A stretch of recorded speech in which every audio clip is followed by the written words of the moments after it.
दोस्तों आज के दिन लक्ष्मी ऑर्गेनिक इंडस्ट्री में बहुत अच्छा मूवमेंट देखने को मिला है, लेकिन इसका मतलब यह नहीं है कि यह जो मूवमेंट है वो अब रेगुलर रहेगा, क्योंकि यहाँ पर बहुत ज़्यादा सेलिंग हो गई थी। अगर हम लास्ट 6 मंथ का देखें तो यहाँ पर लगभग -12% का जो रिटर्न है वो दिया है, और वहीं 1 मंथ में -5% का यहाँ पर रिटर्न दिया है। यहाँ पर ख़राब रिजल्ट आ गया था, तो इसी कारण यहाँ पर हमें बहुत ज़्यादा डाउन ग्रोथ देखने को मिली थी। लगभग 5% का डाउन ग्रोथ इस शेयर में आया था।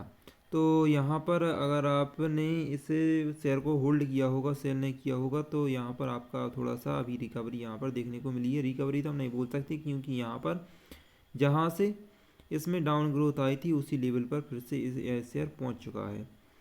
तो अभी फ़िलहाल में तो अभी हम बोल सकते हैं कि थोड़ी बहुत इसमें रिकवरी देखने को मिली है आज के दिन। लेकिन आप अगर हम इसके फंडामेंटल को देखें तो फंडामेंटल थोड़ा सा वीक नज़र आ रहा है, क्योंकि यहाँ पर लास्ट 2 क्वार्टर का जो रिजल्ट है वो बहुत ही ख़राब आया है। यहाँ पर सेल्स और जो प्रॉफिट है वो डाउन हो चुका है।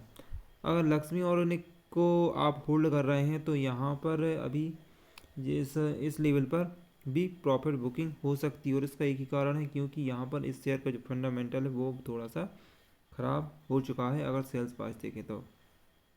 अगर आप इस लेवल पर भी एग्जिट करना चाहते हैं और अदर किसी अच्छे स्टॉक्स में इन्वेस्टमेंट करना चाहते हैं तो यह आपके लिए एक बेहतरीन मौका हो सकता है कि इस लेवल पर भी आप इसमें एग्जिट कर सकते हैं। क्योंकि अगर हम लास्ट यहाँ पर जो ट्रेडिंग सेशन है उनको देखें तो यहाँ पर देख सकते हैं थोड़ा सा डाउन मूवमेंट होता है, फिर अप जाता है, फिर डाउन होता है, तो थोड़ा सा फिर अप जाएगा और यहाँ से फिर डाउन मूवमेंट दिखाएगा। और इसका कारण जो है मैंने आपको बता दिया है। यहाँ पर हम देख रहे हैं लास्ट 1 ईयर से इस शेयर में माइनस में रिटर्न ही मिला है। लगभग 50% यह शेयर डाउन हो चुका है। इसका जो हाई था वो 600 के करीब था, और यह शेयर अभी 300 के आसपास ट्रेड कर रहा है। तो यहाँ पर 50% हम बोल सकते हैं कि इस शेयर में डाउन ग्रोथ देखने को मिल चुकी है।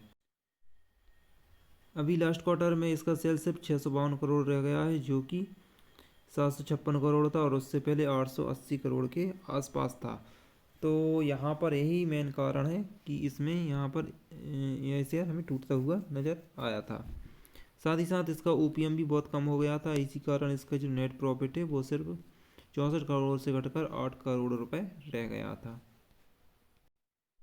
तो अगर आप इस कंपनी के शेयर होल्डर हैं तो यहाँ पर डेफिनेटली आपको इस कंपनी से भी एग्जिट करना चाहिए, क्योंकि यहाँ पर जो यह कंपनी है अभी फ़िलहाल में 320 के आसपास तक जा सकती है। उसके बाद यहाँ से फिर से डाउन मूवमेंट जो प्रॉफिट बुकिंग है वो फिर से चालू हो जाएगी, क्योंकि यहाँ पर कोई रीज़न अभी सामने निकल कर नहीं आया है कि जो इस शेयर का प्राइस है वो अप जा सके, क्योंकि यहाँ पर कोई भी पॉजिटिव न्यूज़ नहीं है। यहाँ पर सिर्फ बाइंग हुई है इस शेयर में, क्योंकि जो शेयर प्राइस है वो काफ़ी नीचे आ गई थी। तो यहाँ पर आज के दिन बाइंग हुई है उसमें, इसीलिए थोड़ा सा हमें आज के दिन अच्छा खासा अप मूवमेंट देखने को मिला है इस शेयर में। वहीं अगर हम लास्ट 1 ईयर का देखें तो इसमें जो शेयर 400 के अबव हुआ करता था वो अब यहाँ पर सिर्फ 300 रुपये में मिल रहा है। मतलब कि यहाँ पर इन्वेस्टर को अच्छा खासा माइनस में रिटर्न दिया है। लगभग 31% का यहाँ पर माइनस में रिटर्न दिया है। वहीं ओवरऑल इसका देखें तो यहाँ पर लगभग 50% का इसने माइनस में रिटर्न दिया है। 600 के आसपास तक यह शेयर गया था, उसके बाद से यहाँ पर डाउन ग्रोथ देखने को मिली है। तो अगर आप इस कंपनी को होल्ड करना चाहते हैं तो आपको इन फ्यूचर हो सकता है कि इसमें प्रॉफिट हो, लेकिन अगर शॉर्ट टर्म के लिए 1 साल 6 महीने के लिए होल्ड करेंगे तो यहाँ पर डेफिनेटली आपको इस शेयर में लॉस ही होगा, क्योंकि इसके जो फंडामेंटल है वो अब वीक हो चुका है। जो सेल्स है वो काफ़ी कम हो रही है। तो इस शेयर के बारे में बात करने के बाद अब हम किसी अदर शेयर मतलब कि टाटा पावर शेयर के बारे में भी बात कर लेते हैं।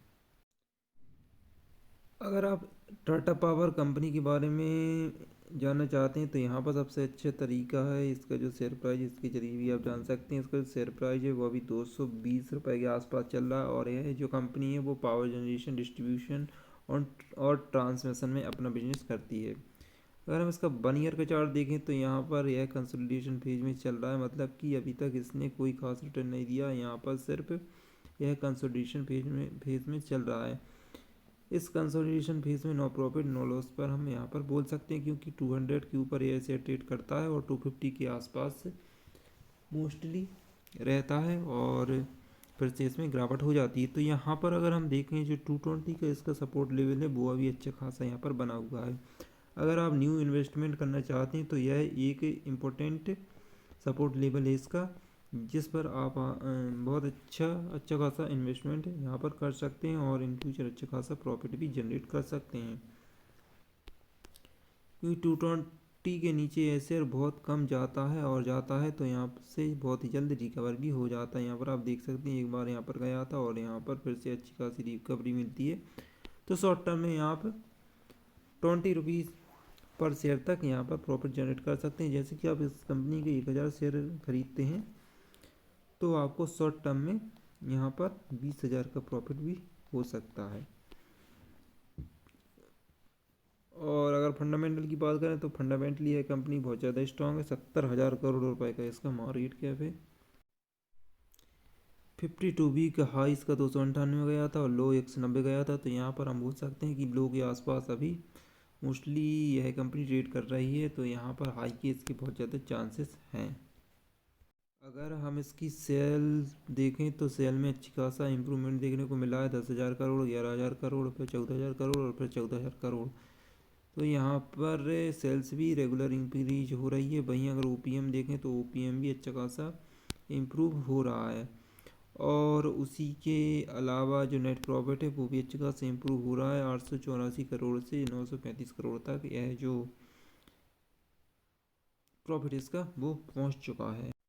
रिजर्व में भी अच्छा खासा मूवमेंट देखने को मिला है। 22,000 करोड़ से सीधे 25,000 करोड़ रुपए का इसमें मूवमेंट देखने को मिला है। वहीं फिक्स्ड असेट्स में भी अब मूवमेंट देखने को मिला है। तो यहाँ पर सभी पॉइंट हमें पॉजिटिव नज़र आ रहे हैं और साथ ही इसकी जो होल्डिंग है वो भी अच्छी खासी इम्प्रूव हो रही है। मतलब कि जो एफआईएस होल्डिंग है यहाँ पर देख सकते हैं एफआईएस 10.10 से 10.28 तक बढ़ चुकी हैं। हालांकि यहाँ पर डीआईएस ने थोड़ा सा जो अपना स्टैक है वो कम कर दिया है, लेकिन इससे कोई भी बड़ी की बात नहीं है क्योंकि यहाँ पर थोड़ा बहुत जो अप डाउन है वो प्रमोटर्स के बीच या फिर जो एफआईएस है उनके बीच कम ज़्यादा होता रहता है और यहाँ पर अच्छी खासी बाइंग देखने को मिल सकती है इन फ्यूचर आपको।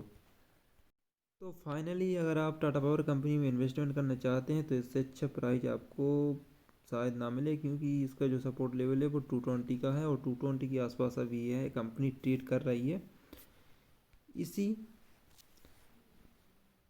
प्राइस पर आपको इसको बाइंग करनी चाहिए और यहाँ से अच्छा खासा जो मूवमेंट है वो इस शेयर में आपको देखने को मिल जाएगा इन फ्यूचर। हो सकता है ऐसे 500 तक पहुँच जाए, इसमें कोई बड़ी बात नहीं क्योंकि अगर हम इसका ओवरऑल जो मार्केट है वो देखें तो इसका मार्केट 70,000 करोड़ रुपए का है और जो कि एक बहुत बड़ा मार्केट कैप है। तो अब डिसीजन आपको लेना है इसमें इन्वेस्टमेंट करने के लिए। और अगर हम किसी स्प्लिट वाली कंपनी को देखें तो यहाँ पर मफतलाल इंडस्ट्रीज एक अच्छी कंपनी है जो कि अच्छा खासा स्प्लिट दे रही है। इस कंपनी का पूरा नाम है मफतलाल इंडस्ट्रीज़ है और इसका जो स्प्लिट डेट है, रिकॉर्ड डेट है, स्प्लिट डेट है वो है 25/11/2022 और इसका जो स्प्लिट साइज है वो है 2:10 का। मतलब कि अगर आप इस कंपनी के 2 शेयर खरीदते हैं या फिर आपके पास 2 शेयर हैं तो स्प्लिट के बाद 10 हो जाएंगे। इस रेशो में यह कंपनी स्प्लिट दे रही है।